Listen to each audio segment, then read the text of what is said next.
प्रेम कुमार का विरोध आरजेडी क्यों नहीं कर रही है? विपक्ष है, क्या उसको प्रेम कुमार सही लग रहे हैं एज ए स्पीकर? नहीं, देखिए, एक तो सबसे बड़ी बात व्यवहारिक पहलू ये है कि प्रेम कुमार का विरोध आरजेडी करके हासिल भी क्या कर पाएगी। उसके पास नंबर्स नहीं है। कोई अगर इस तरह की पॉसिबिलिटी होती कि नंबर्स होता और टकराहट हो सकती तो आरजेडी जरूर प्रयास करती, लेकिन आरजेडी को मालूम है कि उसके पास जो संख्या है वो 35-40 से ज़्यादा तो है नहीं। आप जरा सोचिए, 25 आरजेडी के हैं, 6 कांग्रेस के हैं, 31 हो गए। हम मान लेते हैं एआईएमआईएम भी विरोध कर दिया तो 37 हो गए, और उसके बाद एक आईपी गुप्ता तो 38 हो गए। उसके बाद नंबर कहाँ जाता है? उसके बाद देखिए नंबर की संख्या तो कहीं दिखाई नहीं पड़ती।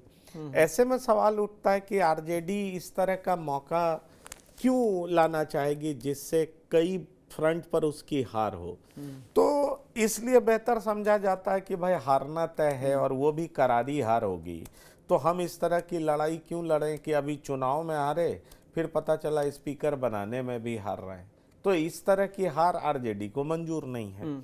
दूसरी बड़ी बात यह है कि प्रेम कुमार 1990 से जीतना शुरू किए हैं और अभी तक हारे नहीं हैं। ये बात आप जान लीजिए। अति पिछड़े समाज से आते हैं, बूढ़े हो चुके हैं, अच्छी खासी उनकी उम्र हो चुकी है। इस बार चर्चा थी कि वो चुनाव नहीं लड़ेंगे, लेकिन उनका टिकट पार्टी रोक नहीं पाई। उन पे उम्र का भी असर है, पर पार्टी वो एग्जीक्यूट नहीं कर पाई, क्योंकि पार्टी को, बीजेपी को लगा कि अगर प्रेम कुमार का टिकट काटा जाएगा तो अति पिछड़े में ये अच्छा मैसेज नहीं जाएगा।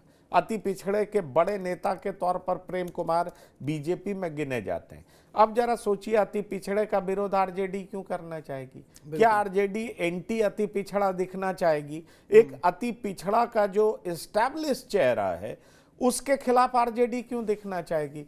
इसलिए ये आरजेडी की रणनीति है कि भाई अब क्या विरोध करना है। आरजेडी अभी कोशिश करेगी कुछ दिन की वो एक सकारात्मक विपक्ष की भूमिका में नजर आए, और इसीलिए कंस्ट्रक्टिव अपोजिशन दिखने के लिए आपने देखा कि तेजस्वी यादव खुद प्रेम कुमार को आसन पर बैठाने गए।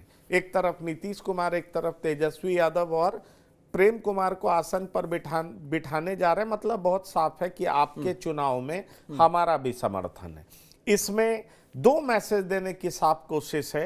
एक तो ये कि हम किसी अति पिछड़े का विरोधी नहीं है, और दूसरा ये कि हमारा अपोजिशन कंस्ट्रक्टिव होगा। लेकिन उस सबसे बड़ी वजह यह है कि तेजस्वी यादव भली बात ही समझ रहे हैं कि हमारे पास रिक्विजिट नंबर्स तो है नहीं, हम किस आधार पर उनका विरोध कर लेंगे और कैसे कर लेंगे, और विरोध करके भी तो हम एक्सपोज होंगे, हमें हासिल क्या होगा?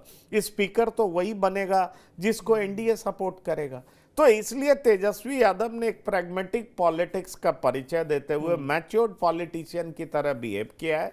उनकी पार्टी ने बेहतर फैसला किया है और यह जताने का प्रयास किया है कि हम कंस्ट्रक्टिव अपोजिशन के रोल में होंगे, ना कि डिस्ट्रक्टिव होंगे।